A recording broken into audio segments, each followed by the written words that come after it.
नमस्कार, मैं डॉक्टर प्राची आपका एक बार फिर चलते चलते चैनल में स्वागत करती हूँ। आज हम बात करेंगे बवासीर के बारे में। बवासीर एक ऐसी समस्या है जो दिन पे दिन बढ़ती ही जा रही है। चलिए सबसे पहले हम जानते हैं कि बवासीर होता क्या है।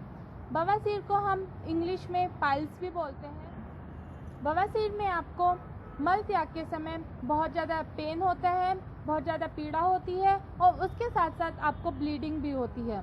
कुछ लोगों में देखा गया है कि जिनको बवासीर की दिक्कत है उनको खुजली की, इचिंग की भी प्रॉब्लम हो सकती है। बवासीर होने का एक बहुत ही कॉमन रीज़न होता है कॉन्स्टिपेशन यानी कि कब्ज। अगर किसी मनुष्य में कब्ज की दिक्कत है तो उसको 90% चांसेस होते ही हैं कि वो बवासीर की दिक्कत से या बवासीर से ग्रसित हो सकता है।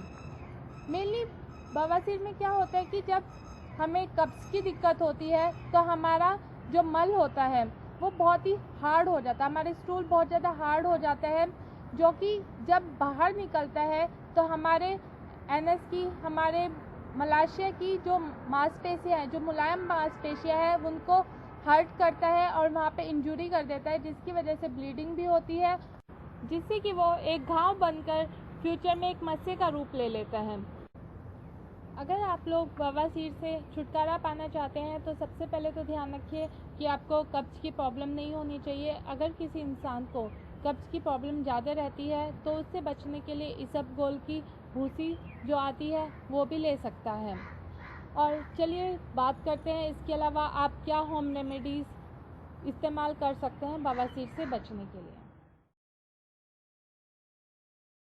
सबसे पहले आप मट्ठा जो होता है, लस्सी जिसे कहा जाता है, उसमें पिसा हुआ जीरा और काला नमक डालकर इस्तेमाल में लाइए। रोज़ाना उसे पीजिए। अगर आपको नॉर्मली दिन में प्यास लगती है तो सिंपल पानी पीने की बजाय इस लस्सी को आप पी सकते हैं। अगर आप सुबह से शाम तक ज़्यादा लस्सी नहीं पीना चाहते या ज़्यादा मट्ठा आपसे नहीं पिया जाता तो आप सिंपल पानी में भी थोड़ा सा जीरा पाउडर डाल के इस्तेमाल में ला सकते हैं। वो भी बवासीर के लिए बहुत ही फ़ायदेमंद होता है। चलिए अब बात करते हैं दूसरे उपाय की। आप जामुन की गुठली और आम की गुठली लीजिए। ये गुठली आपको नॉर्मली सूखी हुई पंसारी की दुकान पर भी अवेलेबल हो जाएंगी, या फिर अगर आप जामुन या आम खाते तो आप आम की गुठली और जामुन की गुठली को छाया में सुखाइए और सूखने के बाद जो उनका अंदर का पार्ट जो होता है उसको पीसकर चूरन बना लीजिए। इस चूर्ण को आप सुबह शाम एक एक चम्मच छाछ के साथ, लस्सी के साथ सेवन कर सकते हैं। ये खूनी बवासीर में भी बहुत ही लाभदायक होम रेमेडी साबित होती है। बड़ी इलायची भी बवासीर में एक बहुत ही कारगर और बहुत ही अचूक दवाई साबित होती है। बड़ी इलायची को यूज़ करने के लिए आप क्या कीजिए, अपने गैस पर तवा रखिए, तवे को गरम कीजिए और उस पर 2 इलायची रखिए और भूनिए जब तक कि वो जलकर राख ना हो जाए, यानी कि उसका एक चूरन ना बन जाए। इस चूरन को आप पानी के साथ सेवन करेंगे तो बवासीर में आपको बहुत ही लाभ होगा।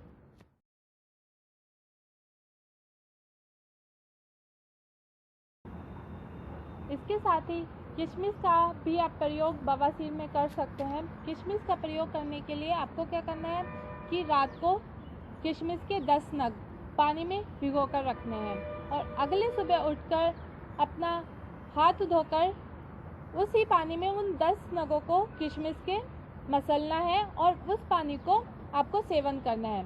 अगर आप कुछ दिनों तक, जैसे 15 या 20 दिन या 1 महीना अगर आप इस पानी का इस्तेमाल करते हैं तो आपका बवासीर बिल्कुल जड़ से ख़त्म हो जाएगी और आपको बहुत ही लाभ होगा।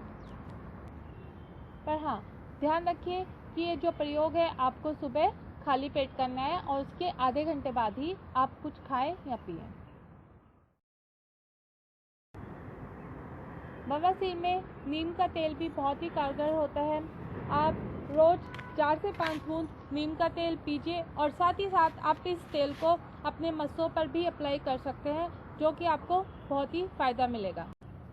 तो दोस्तों, ये थी कुछ होम रेमेडीज़ जिनको आप यूज़ में लाकर अपने बवासीर से छुटकारा पा सकते हैं। बवासीर में बहुत ही ज़रूरी है कि आप अपने खाने पीने का ध्यान रखिए। हरी पत्तेदार सब्जियां लीजिए, खूब सारा पानी पीजिए। आप लिक्विड डाइट को अपने भोजन में शामिल कीजिए। अगर आपको मेरी ये वीडियो पसंद आई है तो इसको लाइक कीजिए, अपने दोस्तों के साथ शेयर कीजिए और हमारे चलते चलते चैनल को सब्सक्राइब कीजिए। धन्यवाद।